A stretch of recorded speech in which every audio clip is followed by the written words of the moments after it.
j'ai une révélation à vous faire. Le problème de la santé mentale des jeunes, c'est pas TikTok. Le problème des jeunes, c'est vous. Au début, vous nous disiez que le problème des jeunes, c'était la télévision et Club Dorothée. On nous a ensuite dit que le problème des jeunes, c'était les jeux vidéo et GTA 5. Et maintenant, on nous dit que le problème, c'est les réseaux sociaux, c'est TikTok. Vous passez votre temps à trouver des excuses pour ne pas admettre que le problème de la santé mentale des jeunes, c'est vous. C'est vos politiques contre les jeunes. La France de Macron, c'est la dépression des jeunes qui a été multipliée par 2 depuis son élection. Les hospitalisations pour tentative c'est plus 76% pour les 20-24 ans, plus 118% pour les 10-14 ans. Un jeune sur 3 qui présente un risque de troubles anxieux-dépressifs. Mais vous arrivez quand même à nous dire que ce n'est pas de votre faute. Le problème, c'est que les faits sont accablants. Depuis 2010, la courbe de la santé mentale chez les jeunes, elle est comme ça. Elle ne fait que monter. Donc, vous ne pouvez pas nous dire que c'est le Covid. Et quand vous regardez cette donnée en fonction de l'âge des jeunes, c'est pareil. Plus les jeunes grandissent, plus ils sont affectés par des troubles de la santé mentale. Le moment où les adolescents sont le plus affectés, le moment où les numéros verts sur la santé mentale des jeunes sont les plus surchargés, c'est le moment de Parcoursup. Et ça, le ministère de l'Éducation nationale le sait très bien. C'est même pire que ça, il le cache. J'ai auditionné des scientifiques qui ont été missionnés par l'Éducation nationale pour étudier la santé mentale des jeunes. Il leur a été interdit de parler de Parcoursup dans leur enquête. Le ministère a censuré un rapport scientifique qui devait interroger les jeunes sur Parcoursup. Mais les faits sont là. Parce que quand on interroge les adolescents sur ce qui les angoisse,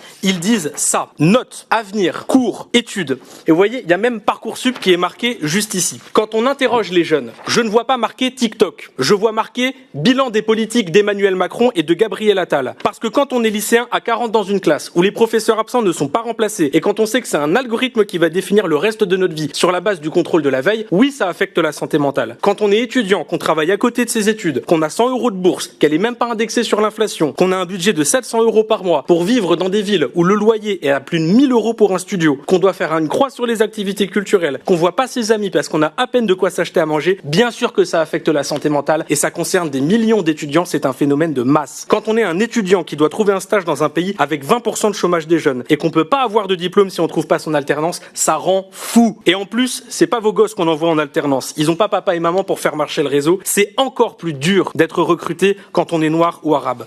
Et même quand on est une femme voilée. Voici ce qui tourne dans les groupes de promo. Une liste d'entreprises qui acceptent les femmes voilées au travail. Voilà jusqu'où mène le racisme et l'islamophobie dans notre pays. Quand on parle de détresse psychologique chez les jeunes, c'est ça qui ressort. C'est l'incertitude. C'est le sentiment de ne pas pouvoir se projeter. C'est se demander à quelle sauce on va être mangé. Comment voulez-vous que ces jeunes puissent se sentir bien dans une société qui ne veut pas d'eux? Et ne me dites pas que c'était la même chose il y a 50 ans. Le prix du logement n'était pas le même. Le chômage n'était pas le même. La croissance économique n'était pas la même. Le pouvoir d'achat n'était pas le même. La pression à l'orientation et au recrutement n'était pas le même. Il y a 50 ans, on pouvait se dire que demain ça irait mieux. Aujourd'hui, quand on réfléchit à la France dans 50 ans, on pense à la crise économique, au réchauffement climatique et à la guerre. Le problème de la santé mentale des jeunes, c'est pas TikTok, c'est l'incertitude. C'est les conditions socio-économiques dans lesquelles ils évoluent. Vous avez instauré un système de sélection et de compétition à travers Parcoursup, à travers la précarité, à travers le recrutement en alternance. Vous avez instauré un système de compétition dans lequel la majorité des jeunes ne gagneront pas et dans lequel ils ne peuvent pas se projeter. Et la ministre de la Santé nous dira, on a mis en place plein de structures pour accompagner les jeunes qui ont des problèmes de santé mentale. Déjà, vous traitez les effets, pas les causes. Et le fait que vous ayez mis en place plein de structures, c'est bien ça le problème. Les jeunes ne savent pas où aller. Et parmi la dizaine de structures que vous avez mis en place, il n'y en a pas une seule qui fonctionne. Elles sont toutes surchargées. 8 jeunes sur 10 qui ont des difficultés d'accès aux soins pour la santé mentale. Réussir à mettre en place une dizaine de structures pour en avoir aucune qui marche, c'est une performance, vous êtes des génies. Alors, c'est bien beau de se réveiller